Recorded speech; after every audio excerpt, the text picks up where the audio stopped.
Just tell me what's happened. Prime Minister Michael Callum. Prime Minister Michael Callum, my life. My life depends on you. They want me to have sex with a pig. Live on television this afternoon. It's of Beaumont has been kidnapped. A video uploaded anonymously to the internet appears to depict the princess pleading for her life.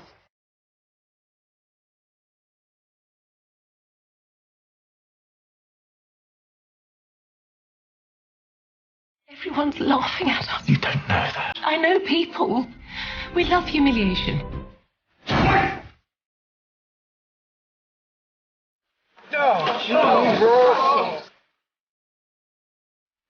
This doesn't work.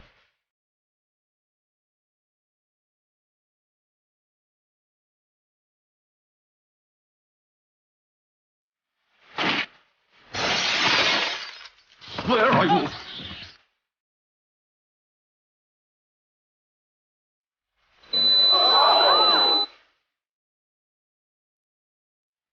If he kills her, there's no blood on your hands.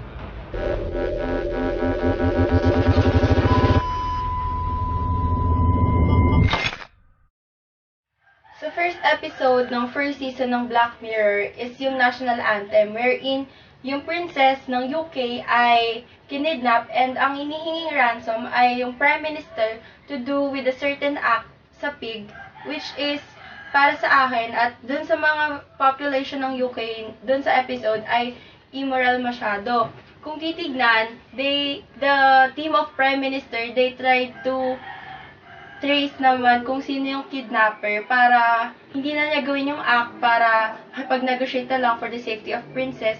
Kaso, hindi nila matrace and although the prime minister said na dapat sa kanila lang, sa team niya lang yung ganong information, yung ganong video, through the power of technology, hindi pa rin na pigilan yung pag-spread ng ganong incident kasi nga sobrang advanced ang technology, mabilis lang yung pag-re-upload sa YouTube and Facebook. So, marami agad yung naging audience. And yun yung downside ng technology na nakakatakot na magandang na-portray dun sa may movie. Kung titignan dito sa Pilipinas, ganun din yung nangyayari. Parang mabilis kumakalat, maraming nagiging viral dahil sa pag-re-upload ng mga video and pag-share. Once na syempre may kumalat na isang copy na nun, hindi na maiiwasan yung pag-spread pa nun. And then, next naman na issue doon is, kung ganun ka-advanced yung technology, bakit hindi nila nagawang i-trace yung kidnapper? So, yun din yung nakakapagtaka doon. Tapos, kung titignan naman, based doon sa may episode, wala namang kaaway sa politika yung prime minister. In fact, pinakita pa nga na mapagmahal siyang asawa, ganun. So, para kung iisipin, bakit sa kanya hiningi yung act na yun, bakit siya yung kailangan magbayad sa ransom na yun.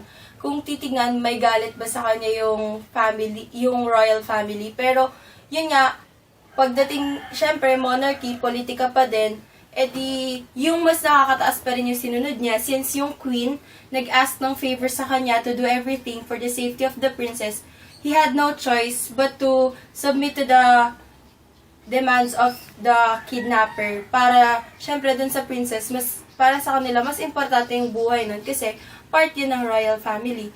And then, one point pa na napansin ko dun sa may episode is, pinakawalan na yung princess before pagawin ng prime minister yung act. So, hindi natin alam kung anong main purpose nung kidnapper, pero to think that he's an artist, baka he thought of the act as another way of expressing art.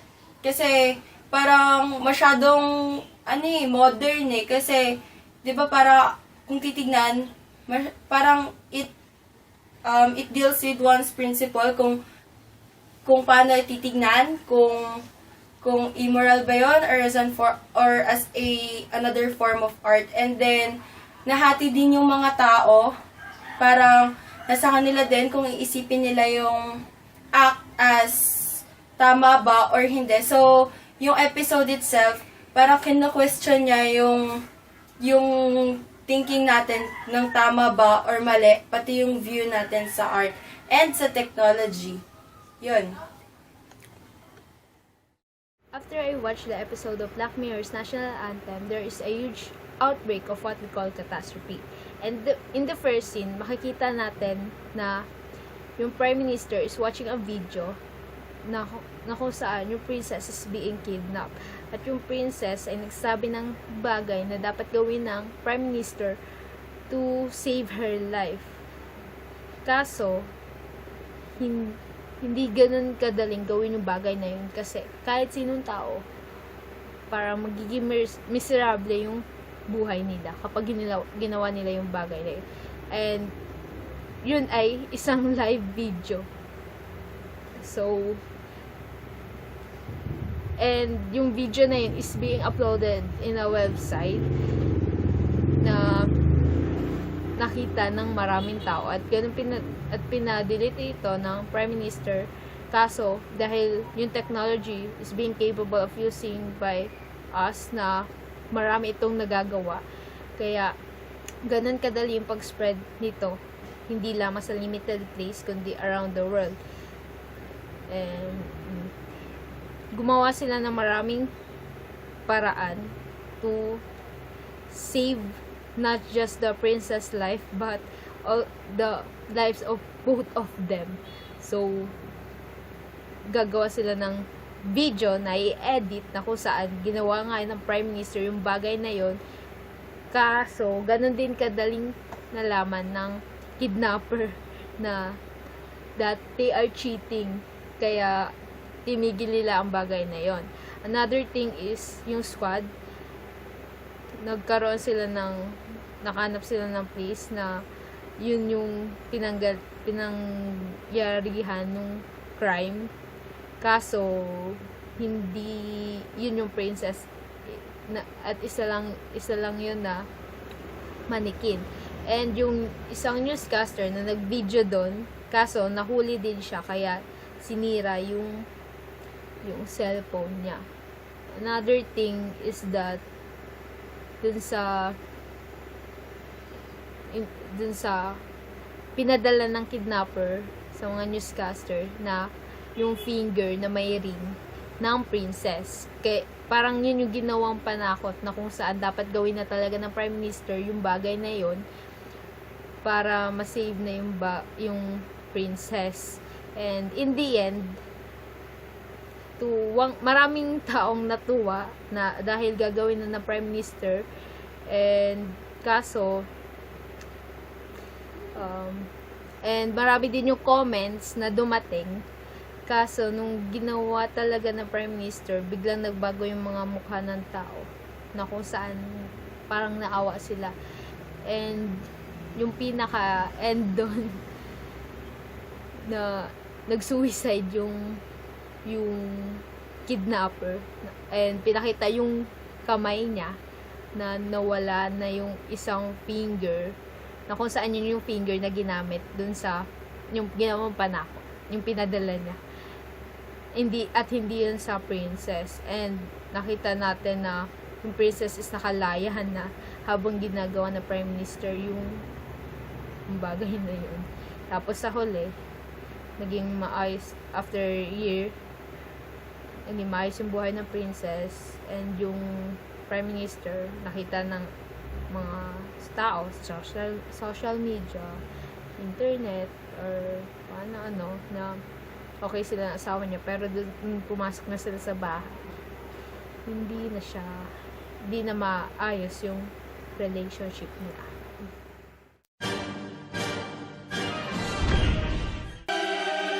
You've got a phenomenal voice. Please, just sing for us.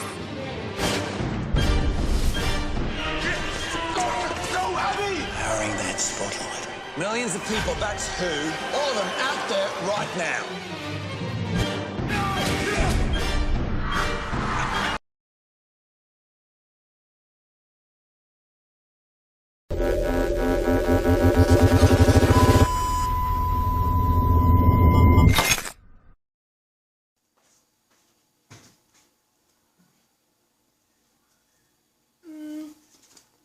The episode 15 Million Merits shows an advanced and technology-centered world where people there are controlled in their everyday lives.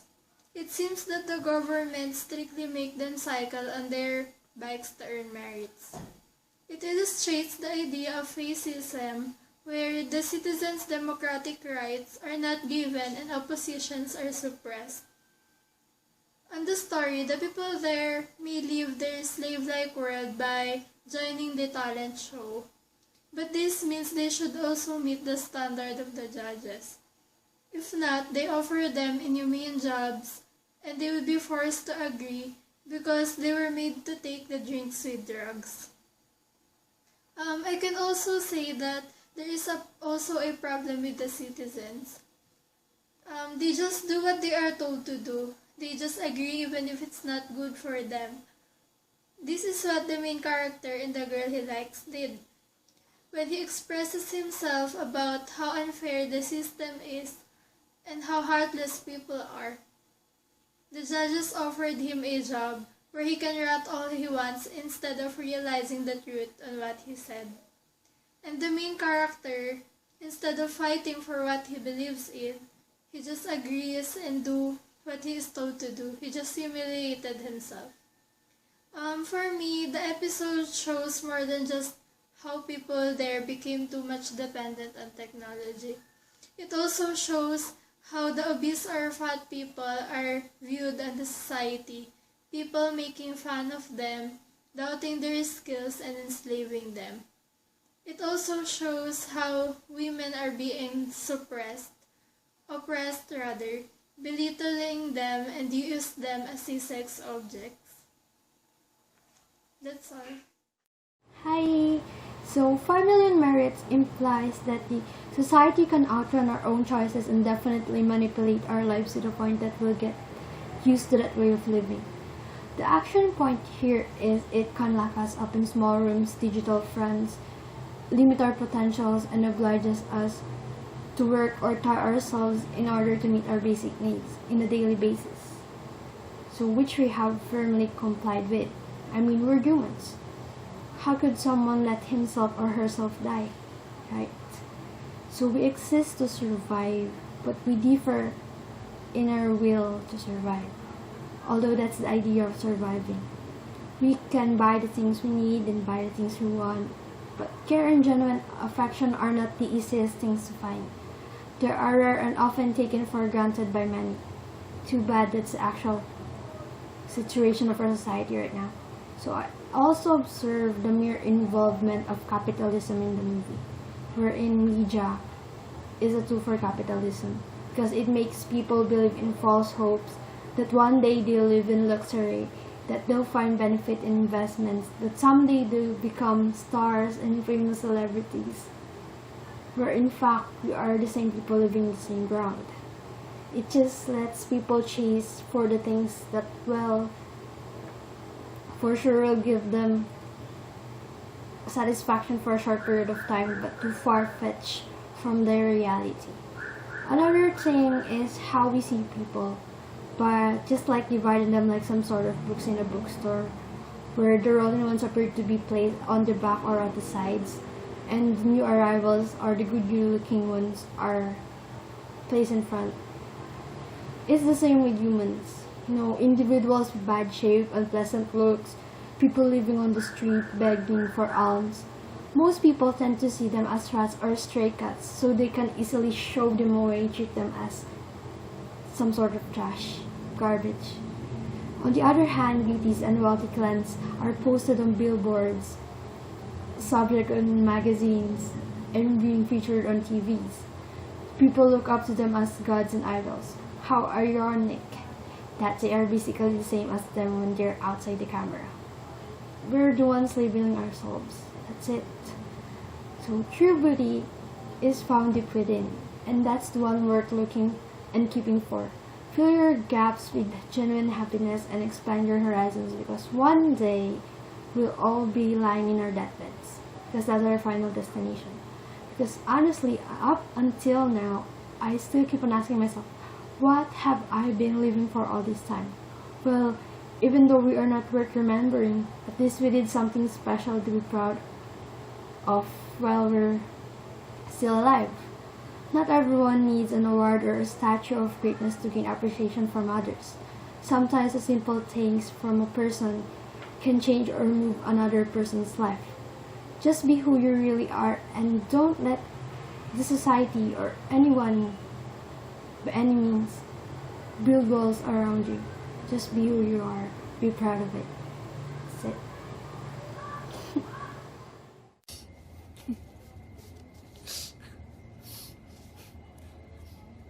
I am Alison Manuel and this is my reflection for the movie titled 15 Million Merits. 15 Million Merits is a movie that is set in a future-based world where people lives to earn money through futuristic stationary bicycle, and everything that they do and bought has a value or cost which will reduce in their earned money. This is a movie that shows how being stuck in the same thing every day is so suffocating that even in unfortunate events, you will take that bait just to be free from the world you live in. Just like how the protagonist wants to have a revenge, he put everything out. The things that are not right, how their government makes everything, and how people keep on living wrong. He planned for revenge, but all the efforts he put in to reach where he is now all vanished when he chose the life that was offered to him. The life of a celebrity, freer than before. So it came to me as it is. In my perspective, we are living in a place where people who has power controls. We live with rules, and we live in a place where money matters. The average people that is needy and thirsty for fame and freedom are the weak. Even in a situation where they try to fight for the right, some are still blinded to take the different path.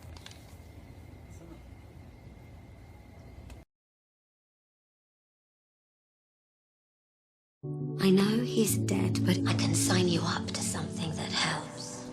It will let you speak to him. And don't worry, you won't even have to do anything. I'll just assign— Shut up! You click the link, and you talk to it. It mimics him and reads through all the things they've ever said online. The more it has, the more it's him.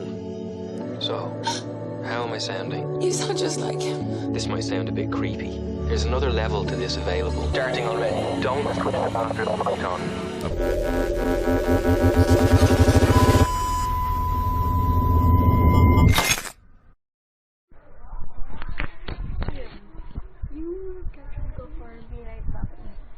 Be careful of what you wish for. Kasi katulad nga ng babae dun sa episode, gusto niya lang naman maramdaman yung love, yung kasi yung lalaki. Kasi nandun pa na siya sa stage ng grief. Nandun pa na siya sa pagulok sa dahil sa pagkawala ng lalaki, diba? Tapos hindi niya na, sabi niya nandun pa rin siya. Gusto niya pa na maramdaman yung love niya. Then, lalo na nung pumasok ng thought na buntis siya. Kasi, yung thought na dapat naramdaman niya na yung kanyang tatay. Tapos, yung thought na dapat na alam na yun. Kaya yun, so, nag-try siya ng mga ways na tinuro yung babae dun sa funeral, diba? Yung way na parang makakabusang siya. Ganun. Tapos parang una, mail, then text, then call. Then, yun, nakusanay niya yun, lagi niya kausap. Kasi parang na-feel niya yung gap na hinahanap niya. Na-feel niya yung gap. Tapos, parang time na parang sabi nila kaya parang nagkatotoo na parang may pinabili siyang something tapos dumating yung package tapos hindi na-expect na loan pala siya ng lalaki. So parang nung una ang creepy niya kasi sobrang nakakatakot talaga kasi ikaw ba naman ako mausap sa patay, diba? Tapos nandiyan na lang parang lagi na siyang nakikita. Lagi na siyang nandiyan na siya. Nandiyan na siya sa tabi mo. Then, doon nga, nung huli na, parang tama po ba itong ginagawa ko? Parang, nung time na nagpapajump na siya sa cliff. Yung lalaki, parang sabi niya, siya po ba to? Tapos parang pinapajump na, biglang lumabas yung reaction na, oh my god, parang siya nga to. Ganun, kaya parang pinag-stay na lang siya dun sa attic. Tapos parang pinakilala lang niya yung anak niya doon. Pero di niya sinabi yun yung tatay niya. Siyempre, freak out yun. Alam niya, patay niya, pero bakit siya nandun? Isa pa dito ay nakikita yung society dito. Yung technology kasi. Yung kung paano nakausap, di ba technology man. Parang, oh my god, meron na bang wifi doon? Meron na bang cellphone doon? Tapos yung na lang, yung clone. Isa pa rin yan for technology. Kasi nakuha niya rin yung traits galing sa personal na information ng tao. Sa kung may Facebook naman, sa text and calls, Twitter, siguro. Yan. Thank you. Oh. Hello everyone, I'm here to explain or discuss my reflection about the episode of the Black Mirror, Be Right Back. Be Right Back is a warning of our near future. It is like a struggle between human and materialization of human, natural and technological ones. It tackles about techno-consumerist society, fearing and warning us with the conflicts of hyper-reality environment. Be Right Back depicts the life of Martha after she loses her partner Ash. All of it is changed by a strange new technology. There is a service package of software that mimics Ash through online messages and phone calls, based upon from his online social networking activities. It also calls to Martha and reach the level of having a full body imitation of Ash. But are all of these show real emotions or information that we have in real life, or we are just replacing our real identity with more ideal public identity? This episode is about the confrontation of the society with the absorbed use of technology that is hard to resist. There cannot be a reliable definition of who we are. We as humans are not capable to understand our being. Because of this, we cannot define or know ourselves.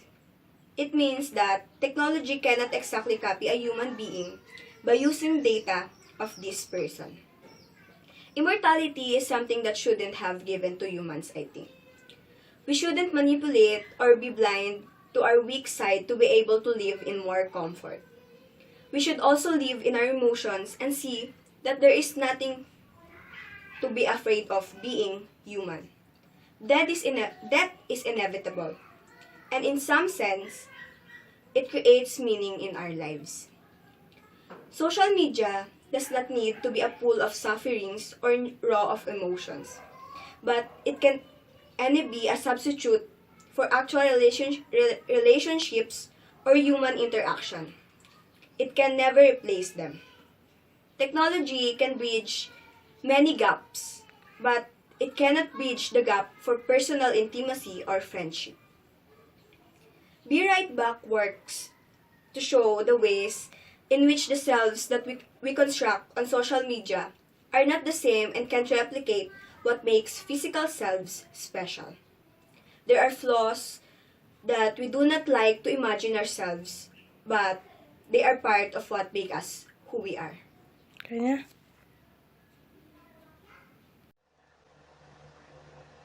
Hi guys, I'm Mark Gabriel Elacheras and I am here today to give some of my comments, reactions, and reflections on the Black Mirror series episode entitled Be Right Back. Well, the story goes like this.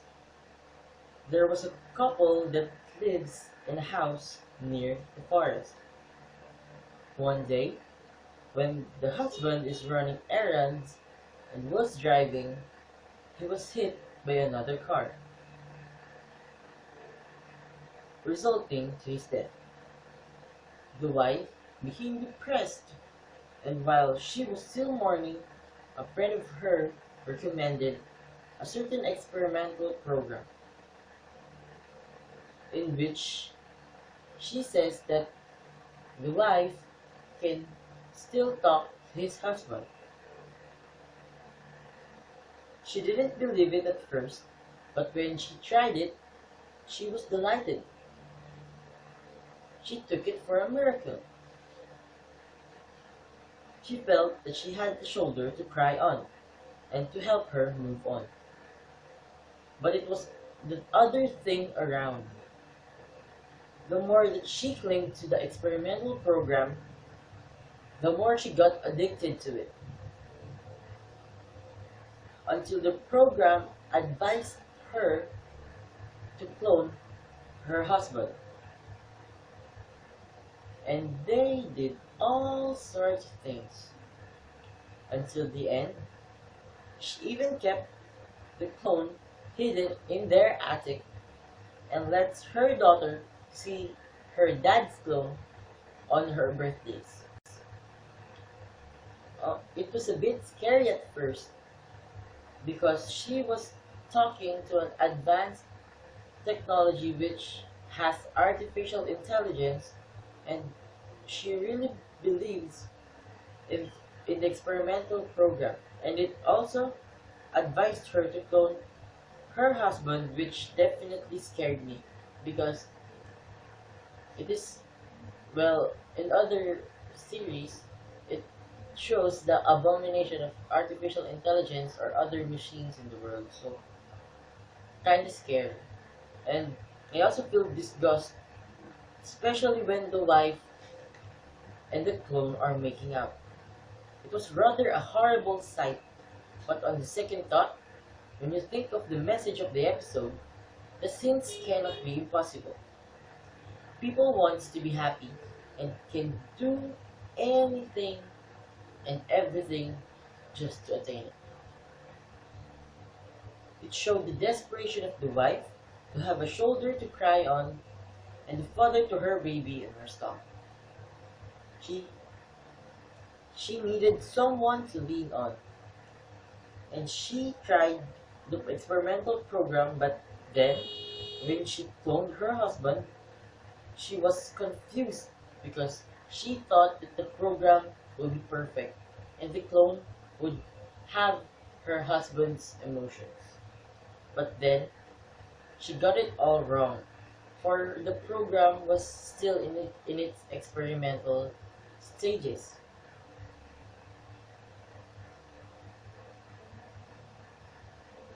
She hadn't considered the effects of her actions. It's like the people today, bold, fierce, not scared of anything, and will do everything and anything for them to be happy.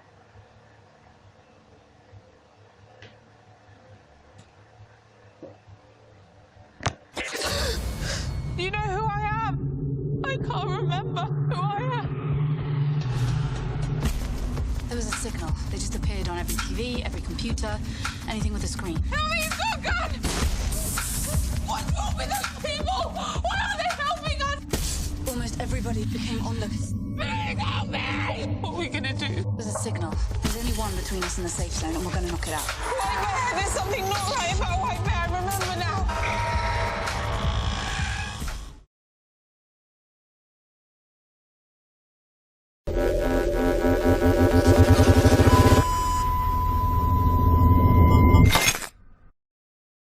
Episode na White Bear, there's this girl na nagising sa isang panaginip, kunwari.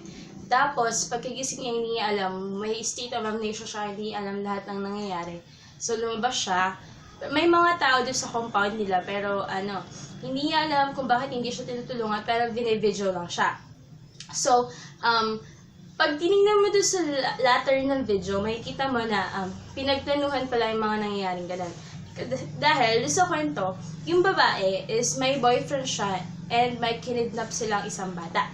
Tapos, kinidnap nilang bata, later on, pinatay din nila. Tapos, yung boyfriend niya, yung mismong pumatay. Pero yung babae, doon siya sa kotse, video niya yung buong nangyayari and then umiiyak siya pero wala siyang ginagawang action. So later, nahuli yung boyfriend niya and sinabi na accessory to the crime din yung girl. So dahil napatay yung boyfriend niya, ang ginawa is pinaparamdam sa kanya ngayon yung mga ginawa niya. So dahil doon, video lang siya, lahat ng mga nakakasama niya is kasama doon sa plan na ginagawa ng community para maparamdam sa kanya or maparealize sa kanyang ginawa niya. Parang yun yung nangyayari sa society natin. On my social political reflection is, dahil sa technology and social networking sites like Facebook, Instagram, Twitter, Tumblr, Ask.fm, and many more, yun na lang yung ginagawa ng mga tao. As in, dun yung nakabase yung mga pang-araw-araw na ginagawa ng mga tao. Para may gagawin ka ganito, i-upload mo, or may outing ka ganito, upload mo yung picture, tapos mag-i-status ka sa Facebook, or mag-Twitter ka, or lalagay mo sa Instagram. Ang pinapakita doon sa sa White Bear, na hindi maganda na lagi na nakadepend yung mga tao sa gadgets, or parang pag may nangyayari is i-video mo lang, then ipapakita mo sa social networking site, pero walang action na ginagawa. Parang pag may nag-aaway dun sa kanto nyo, tapos i-video mo, i-upload mo sa social networking site, and then yun na, hindi man lang i-report sa police or ginawa na action para mapigil yung pag-aaway. And then yung mga tao, lagi na lang nakatambay sa social networking site. Pag may nakita din silang video is magko-comment lang din sila and then wala ding action na nangyari. So pinapakita din sa episode na yun na it's not good to depend our lives on the social networking site or the technology. It's okay na dapat may ginagawa tayo. Hindi okay na lagi na lang tayong nagve-video lang, pinapanood ng mga tao, and lagi lang nandun nakadepende yung buhay natin sa social networking site. Kasi may kita mo doon sa video na hindi okay yung nagiging kalabasan nung sa girl. Kasi feeling helpless siya doon sa video. Hindi niya alam kung ano nang gagawin niya kasi lahat na lang naka-video, lahat ng galaw na is pinapakita sa social networking site na parang isa siyang prisoner inside a community na hindi niya dapat alam kung anong dapat niyang gawin. And then, pinapakita din na crime din. Crime din na nanonood ka lang. Crime din na wala kang ginagawa para ma-resolve yung mga problema. Kasi kung ilalagay mo lang lagi sa social networking site or kung magde-depend ka lang sa gadget mo para ipakita yung problema, hindi ma-resolve yun kasi walang action na ginagawa. Hindi okay sa society natin na lahat ng tao is mag-video na lang ipapakita sa social networking site and then yun na, it's the end of the problem. Hindi nagagawa ng solusyon or hindi nagagawa ng action para mapakita para ma-resolve yung problema. Hindi okay na pinapakita mo lang sa social networking site lahat nangyayari. Hindi magiging maganda sa society natin yun. I'm David Zion and Vidanes III. Currently, I am an 11th grade student, section STEM 11.5 at Polytechnic University of the Philippines. This video is all about my reflection on the movie White Bear. Frankly, I don't like it much, due to how an offender was treated. This film talks about the vengeance and deception. It shows inhumane punishment to a woman who could not remember who she is and mostly everything. She is being killed every day. Her situation became a source of profit, a tourist spot where people come to watch and take a video of how she is being mentally and physically tortured for the crime she couldn't remember.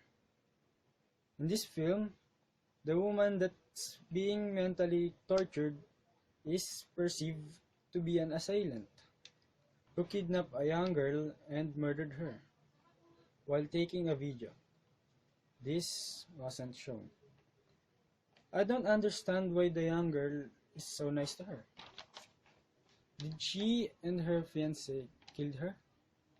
Is she really guilty of the crime she was accused of? Suppose that this story is true, the punishment is overkill. The people want to take revenge and gave her her own medicine. Is there justice in what they are doing to her? It seems the people were enjoying seeing someone suffering. And how could the body of punished woman stand such treatment? For me, the woman is a victim. She is just being used for profit. And the people that came to watch how the people behind the show make fun of her is just as guilty as of her crime. It leaves no room for remorse for the said criminal. That's all. Thank you.